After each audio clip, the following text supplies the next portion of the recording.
Magandang umaga, tanghali, hapon, gabi sa zodiac sign na Aquarius with the air elements. Lola Baby nagpapakilala, isang like, subscribes, and share. Yan ha. Bibigyan ko kayo ng timeless reading, general reading. Yan. Okay? So, isa lang po like, subscribe, and share. Ay, nasabi ko na pala, ang kulit talaga. 65 na si Lola talagang ganyan. Okay? So, let's see the energy surrounding para sa mga Aquarius. Unahin natin ang inyong pag-ibig. Masdan ang ginawa mo. Ay, the Knight of Cups. Yan ha, okay. It's like there is a surprise, di ba? Oo. Yan ha. So may nalulumbay dito. Yan, di ba? Nalulumbay siya. So ibig sabihin, tinatawag na merong sorpresa, 'di ba? Yan, nalulumbay. Para maalis yung kanyang lumbay, it's like, ay, bibili kita ng tuta. Yan, ibibili kita ng pony. Yan, Aquarius. Yan ha, it's like, huwag ka nang malungkot. Yan, may sorpresa ako sa iyo. Yan, bibili kita ng muning. Yan ha. Ano ito? Narito ang the Three of Pentacles. Yan ha. Kanino ka nagpapa-impress? Yan. La. Mukhang meron ditong tayo'y pupunta sa iyong magulang. Ipakikilala na kita. Diba? Ayan. Kumbaga dito yung tinatawag, magpapa-impress siya. It's like, sino ka? Anong natapos mo? Ito po ang diploma ko. Ito po ang aking trabaho. Yan, kasi dala-dala. Diba? It's like, magpapa-impress siya doon sa kanyang bibiyananin. Kita ng dalawa. Sabi niya, ikaw ang soulmate ko. Dadali kita sa magulang ko. Awa ka. Don, swegop. Swegop. Ayan. Sabi ko sa asawa ko, tahimik ka. Ini-imitate niya ako. Let's see the career for the Aquarius. La.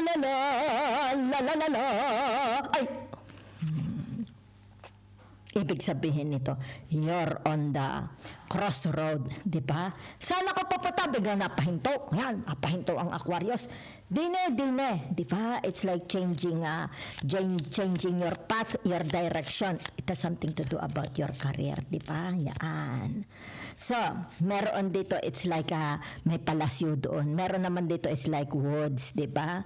Dini kaya ako sa woods, di ba, pumunta. Kaso may palasyo doon. Parang mas gusto ko doon, maaring yan ay city, Maybe you want to move to the city. Or yung sabihin na natin, baka naman gusto mo nila sa bahay magtrabaho, di ba? Something like that. Yun lang po nakikita ko, So, naririto, yan, Ibig sabihin nito, preparation. Okay? Yan, for your career.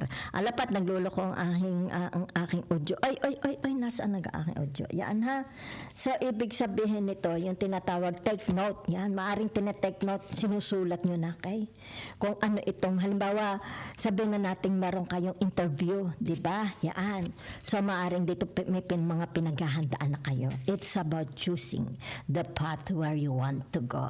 English yun.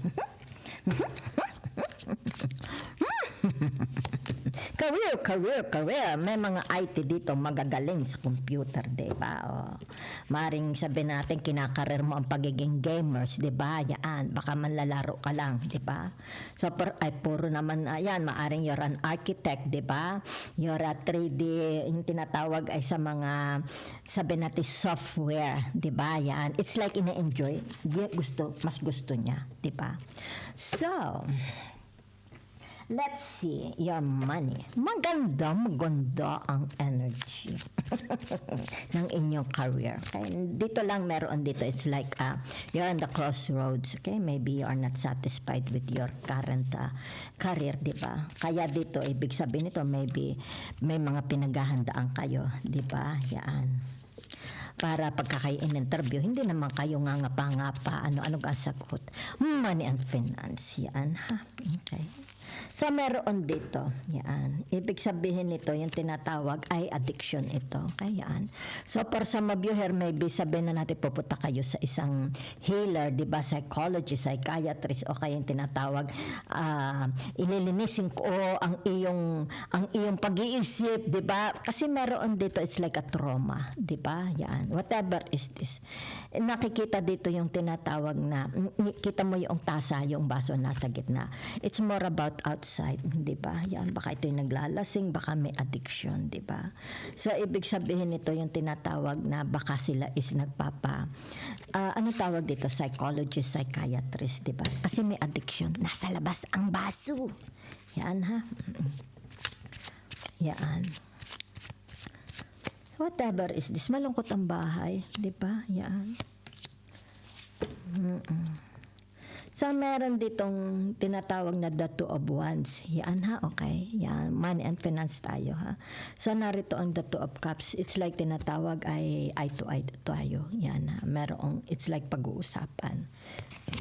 Diba? Okay. Whatever is this, maaring tinatawag na meron ditong i-utilize. Baka may bibiling kayong bahay, diba? Baka may bubuksan kayong business, diba? Yan. It's more about maybe nag-ano kayo. Halimbawa, nag-house hunting. House hunting, maaring for investment, diba?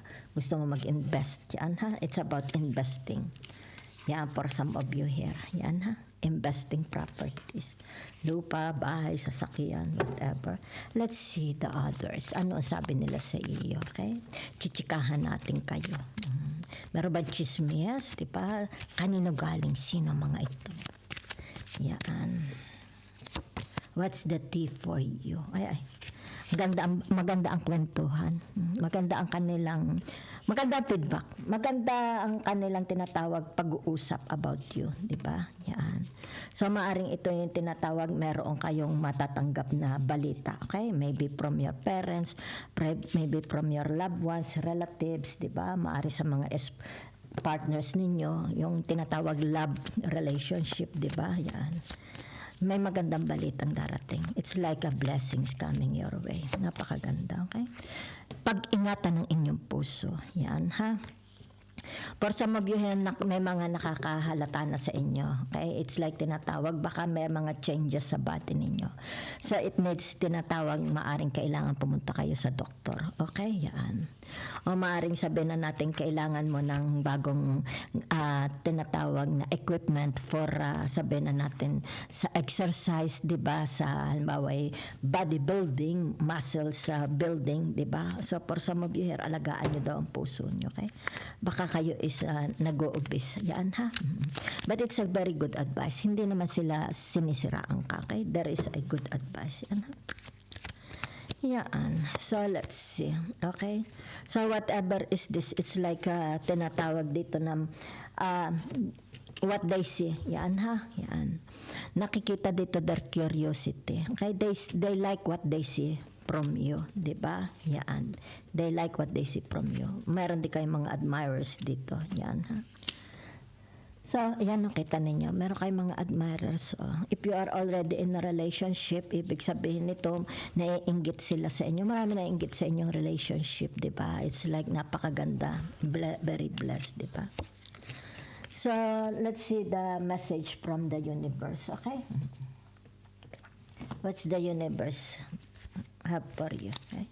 Ay, ito na, the Wheel of Fortune. Okay? So, ibig sabihin ng the Wheel of Fortune, it's about, ang nakikita ko dito, yung tinatawag, confidence yan. Sana wag matapos. Confidence is your key to success. You are very close to achieving your goals. Yan, no? You are very close to achieving your goals. Okay, yan. Have faith in your dreams. Yan, no? Kita ninyo. Okay? Have faith in your dreams, ha? Okay, ano pa? Okay? It's something to do about bright ideas, okay? If you have bright ideas, yan, kita ninyo, okay? Yan, if you have bright ideas, okay? Take action. Put it into action, diba? So, it's about your social status. Yan, kita ninyo, diba? Nasaan na lang? It's about your social status, yan, okay? Tinatawag na success, okay? So ano pa, 'di ba? Sandali. Yan. Wala.